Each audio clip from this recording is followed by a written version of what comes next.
Olá, tudo bem? Eu sou Jales, eu sou psiquiatra. Fui convidado pelo professor Levi Jales. Nós não somos da mesma família, mas somos grandes amigos, para participar do terceiro Fórum de Atualização Médica do Rio Grande do Norte, falando sobre depressão e ansiedade durante a pandemia, os seus aspectos do tratamento não farmacológico.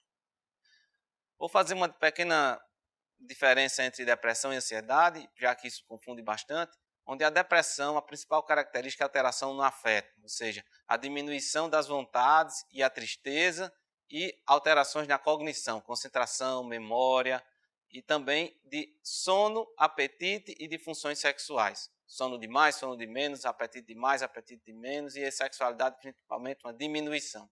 A ansiedade tem as características principais de ser medo, um medo muitas vezes identificado, né? Um medo excessivo, que são geralmente algo que possa trazer um perigo iminente à vida, uma ameaça, e ansiedade que é a antecipação de uma ameaça no futuro.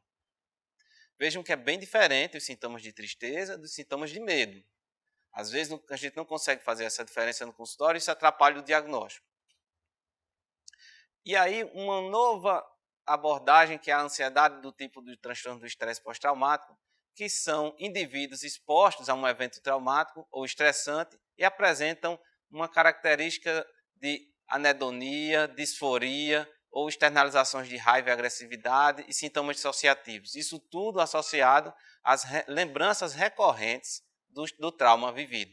Então vejam como o Covid-19 pode ter feito com que aumentasse bastante esse tipo de ansiedade na população, dos transtornos do estresse pós-traumático, já que são situações de risco de vida iminente. O tratamento não farmacológico começa sempre com uma boa triagem. Então existe até uma escala, e a gente deve usar esses modelos de escala nos casos de tratamentos psiquiátricos, que é para a gente poder objetivar o que todo mundo considera como subjetivo e pontuar os sintomas.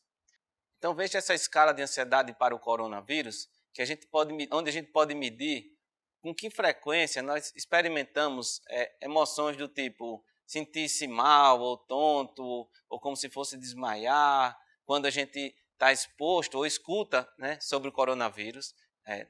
Isso não aconteceu isso comigo, aconteceu raramente, vários dias, mais do que 7 dias, e quase todos os dias durante as últimas 2 semanas. Eu tive problema com sono, né, de adormecer, de ficar acordado, porque eu fiquei pensando sobre o coronavírus.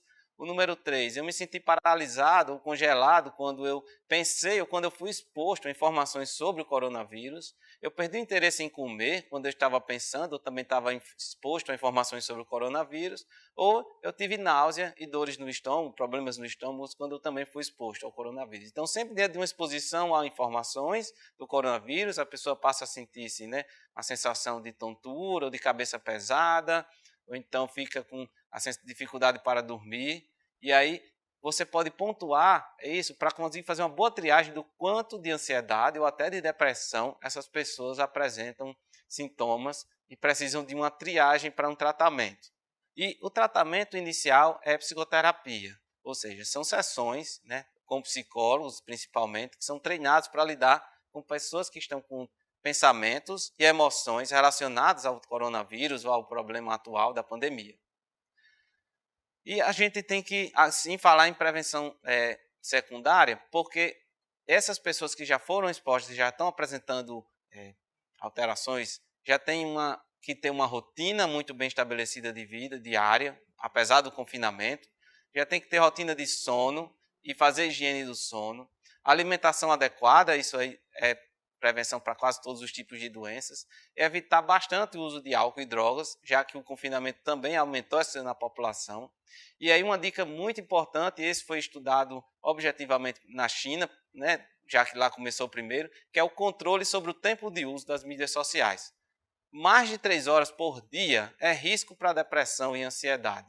Então, embora a gente tenha que manter contato com as pessoas e com o mundo através das mídias sociais, a gente tem que ter muito cuidado com o tempo exposto. Então, veja, se a gente dividir as atividades do dia, como sono, alimentação, descanso, lazer, exercícios físicos, a gente vai ter que deixar bem menos tempo para o uso de mídias.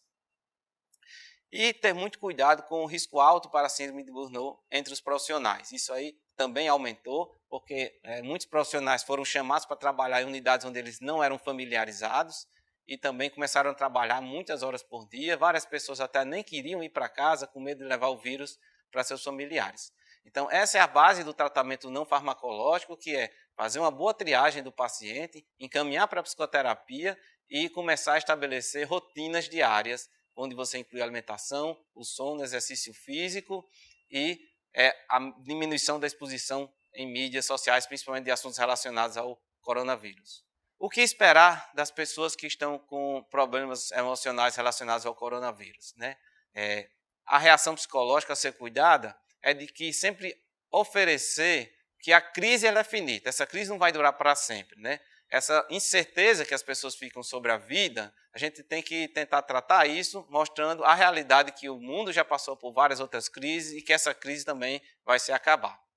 O medo, o isolamento social e a ruptura com o cotidiano e o luto, né, também são situações psicológicas que vão ter que ser trabalhadas muito bem durante esse período, principalmente pela presença de pensamentos distorcidos. Nós automaticamente temos pensamentos que a gente não escolhe, eles vêm na nossa cabeça, isso são distorções cognitivas. Uma das técnicas de uma abordagem psicológica chamada terapia cognitivo-comportamental, que é esclarecer para as pessoas que esses pensamentos existem e que a pessoa tem que identificar e reconhecer que eles não são verdadeiros. Pensamentos de catastrofização, visão em túnel e a minimização dos aspectos positivos. Como, por exemplo, de que a família vai se acabar, isso é uma catastrofização, ou então de que só existe uma saída para o problema, que é o isolamento e o remédio, e então isso é uma visão em túnel, né? Ou então, um outro tipo de pensamento distorcido, que é a minimização dos aspectos positivos. A gente só olhar para os aspectos negativos do problema, né, e esquecer de olhar os pequenos aspectos positivos, como muitas pessoas já estão propagando por aí. Então, reforçar a ampliação dos aspectos positivos é muito interessante no tratamento não farmacológico. Essa reação psicológica a ser cuidada envolve as 3 fases do estresse, onde nós temos a fase de alerta, de resistência e aí a de exaustão. A gente não pode deixar que passe da fase de alerta sem ser cuidado e sem ser triado, porque a fase de resistência e de exaustão já são fases onde o adoecimento pode complicar ainda o retorno do funcionamento cerebral ao modo anterior. Geralmente as pessoas encontram algumas maneiras de lidar com esses problemas e a gente consegue classificar essas maneiras em a confrontação, o afastamento e a esquiva, o autocontrole, o suporte social, a aceitação de responsabilidade, a fuga, né, do problema, a resolução de problemas e a reavaliação positiva. Então, por exemplo, a reação de confrontação, que é você tentar achar quem é que está errado e mudar a ideia na cabeça dessas pessoas com relação ao coronavírus, não é interessante porque ela não é resolutiva, ela só cria mais conflitos, né?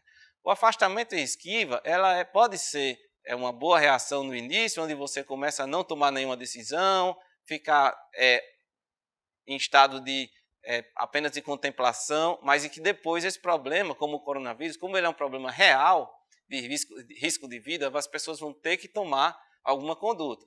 Então, manter apenas o autocontrole, ou seja, não vou fazer nada que piore meu estado emocional, é muito bom também, mas sempre associado a essa maneira de resolução de problemas, que é identificar o problema claro que está acontecendo com você, para poder estabelecer estratégias de soluções. A fuga, gente, nem pensar, né? E a reavaliação positiva vai acontecer naturalmente com várias pessoas que vão conseguir tirar proveitos dessa crise, né, que nós estamos passando, de conseguir sair dessa melhor e com crenças, com ideias diferentes das que elas tinham antes de ter vivido isso. Eu estava conversando há pouco com o Cardozinho e ele estava falando de como essa crise, por exemplo, as pessoas vão ter que se acostumar com a vida digital, que vale muito mais a pena, que é muito mais interessante você poder participar de eventos digitais como esse, do que você ficar preso em salas de congresso. Bem, então 12 minutos aqui com vocês, é um tempo curto, mas foi bastante importante para mim, para poder esclarecer sobre esses quadros de depressão, ansiedade e transtorno do estresse pós-traumático, que é essa condição onde a pessoa tem lembranças recorrentes, intrusivas, né, dos eventos traumáticos, principalmente das pessoas que perderam pessoas queridas, ou então de profissionais de saúde como enfermeiros, que viram vários óbitos nas suas enfermarias. E aí, então, cuidar disso, fazer uma boa triagem, passar por avaliação psicológica e ter cuidado com essas reações psicológicas de confrontação, de fuga, né? procurar sempre pensar sobre o que você está fazendo, se isso vai atingir um resultado bom no futuro. Muito obrigado pela participação, espero que vocês tenham gostado. E mais uma vez agradeço ao professor Levi Jarles.